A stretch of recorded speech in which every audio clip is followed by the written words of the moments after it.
Today I have taken up the subject of left Vishuddhi because I felt that I must one day speak on this subject, that this is absolutely not intelligible to God, that you are guilty for what? Guilty for what are you? If you ask yourself, you say, oh, we are guilty because we crucified Christ. At the most, that is the maximum guilt a human being can say on his head. We crucified Christ, we tortured all the saints. Right? But by being guilty, what do you get? Do you get him back? Can you go back and correct that situation? But harping upon that, you do get into a subconscious mind. You get into a position where you are no more normal to receive the love of God.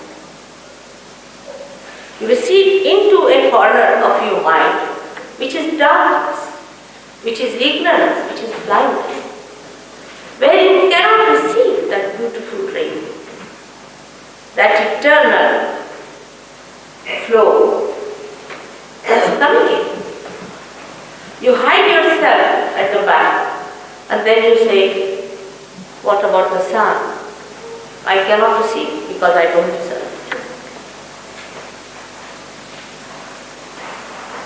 Behind all this ego orientation in the West, oh, I wish they were purely egoistical. They are not. All this ego recedes back into that little pouch, what we call the dream.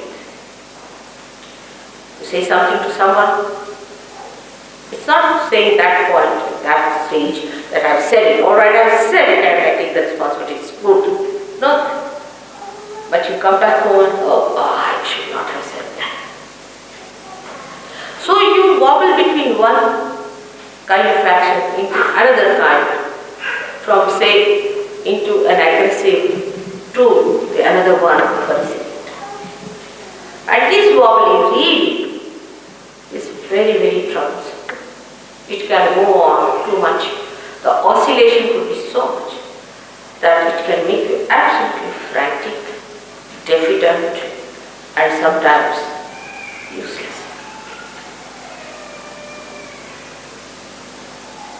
On the contrary, God wants to find human beings who are cheerful people, who are happy people, who are thankful to Him for His blessings.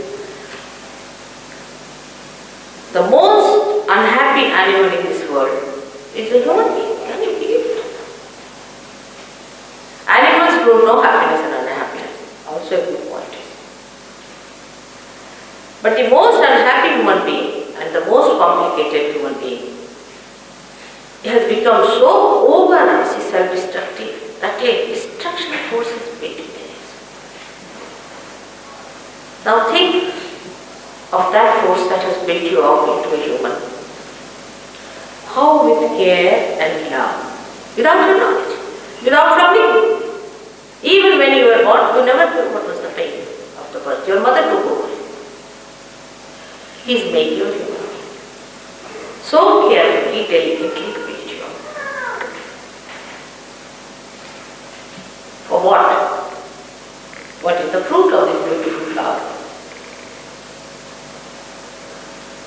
Why the flower starts eating itself? Have you ever heard of anyone like that? This is the worst disease with which we in the West suffer. French, yes, we have at least double the number of people that we have here today, surprisingly. But all of them had the same problem, and I think all their psychologists, psychoanalysts, we can say all the books, all the writers, the philosophers, everyone has done to them. They have given these ideas and everybody accepts them. And they curse themselves morning till evening, walking with so many wrinkles on the forehead. And you ask them, they will say, Mother, we are very unhappy. It's like asking unhappiness to come and decorate you.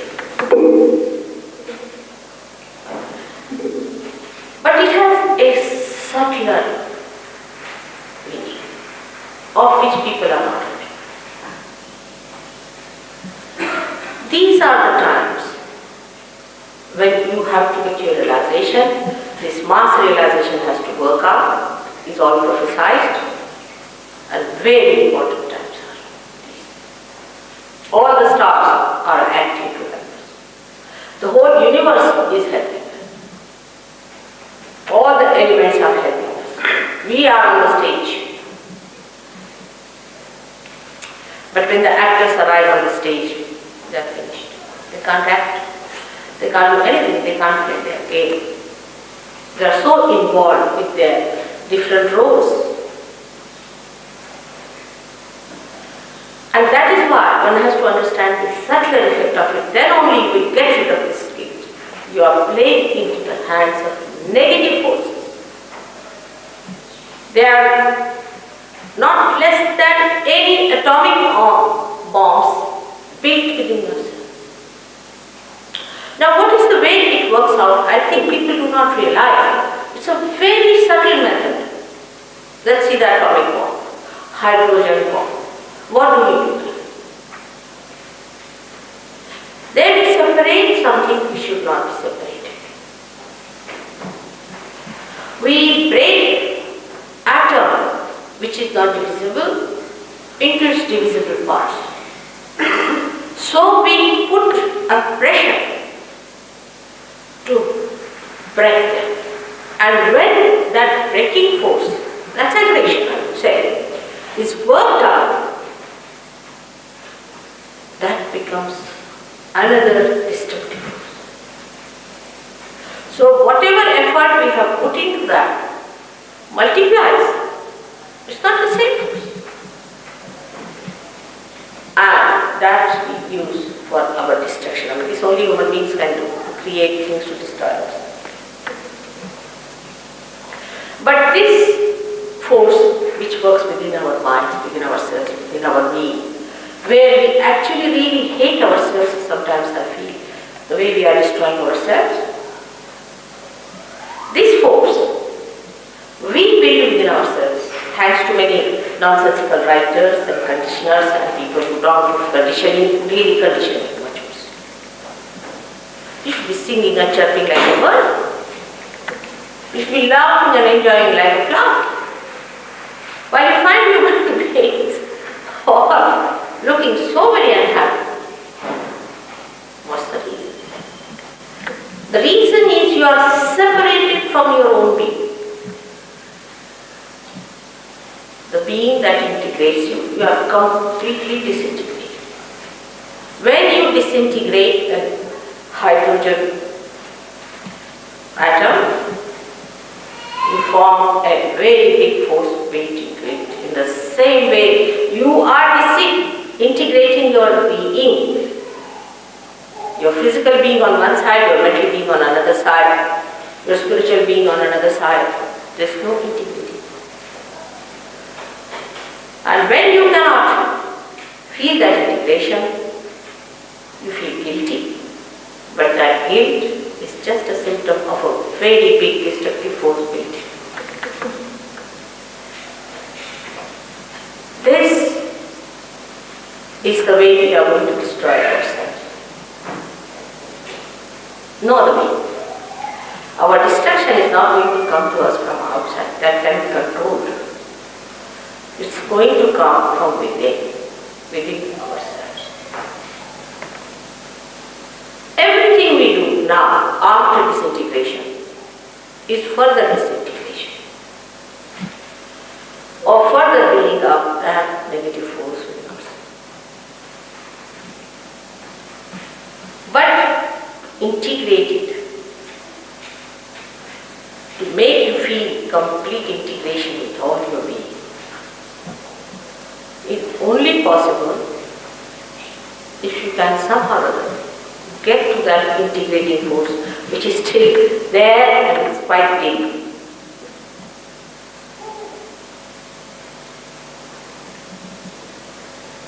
That's the last chance I would say now. That has to be. the way the negative forces have set in motion, of which you may not be aware at all. You may not be aware. You don't know what darkness is there. And to fight it, what one has to do is to bring in that light of the Spirit, which integrates. The darkness already disintegrates. For example, there is complete darkness, alright? I can't feel you, I don't know who you are, where you are sitting. We are all separated. I can't see you, I don't know who you people are now. I wouldn't know where is the window, where is the door. I'll hold this and say this is the truth. All disintegrated process. And disintegrated people always see aberrations, they see different things, different auras, different. So these forces are built within us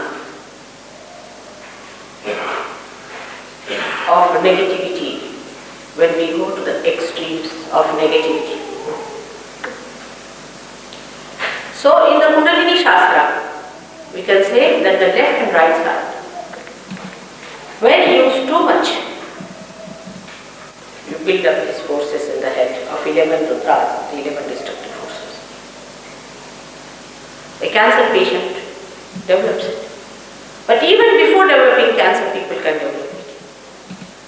And there are so many things that can create this, that sometimes one would feel in this vicious circle that how are we going to patch up the whole sky? And there's only one thing that will save the situation, is self-realization. All other things are destroying, are absolutely confusing. But there's only one thing if you can do, it saves the whole. Like putting on the light, finished. But people don't understand the importance of self-realization, because some people ask me, what's the use of getting the full rich man?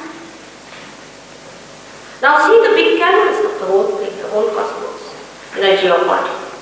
See what's happening to human beings today. If they are to be saved, no use being unhappy. Like in France, they said you cannot, mother say you are a very happy person. So why? Because that means you are ignorant of the shocks. See? I have to say I am very unhappy.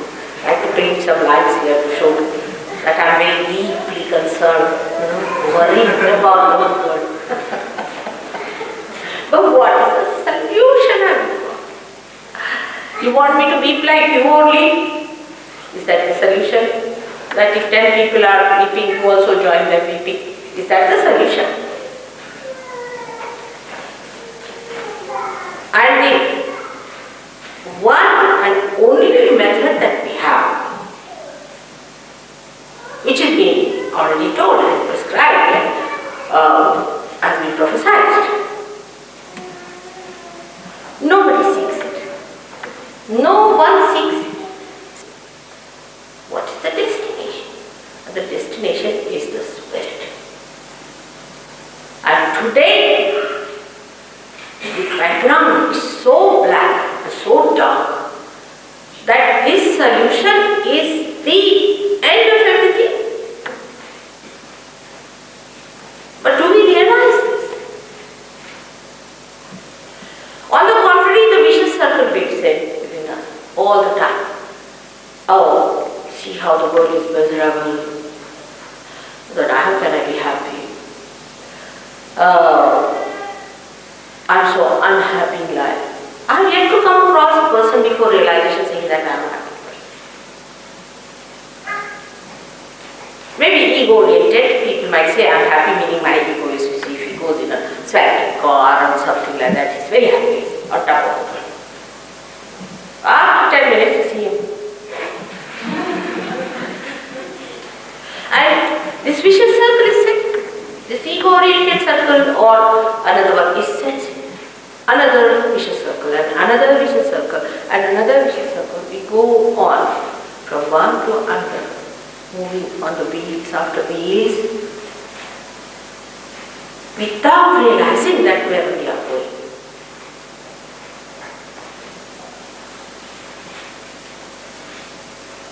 And this vicious circle has to be broken by one faith, by one understanding that God is forgiveness. God is love. When we feel love for anyone without any lust and greed, then that is God's love in us. That He is the embodiment of that pure love which just loves, which has given you this beautiful human life and wants to make you more beautiful.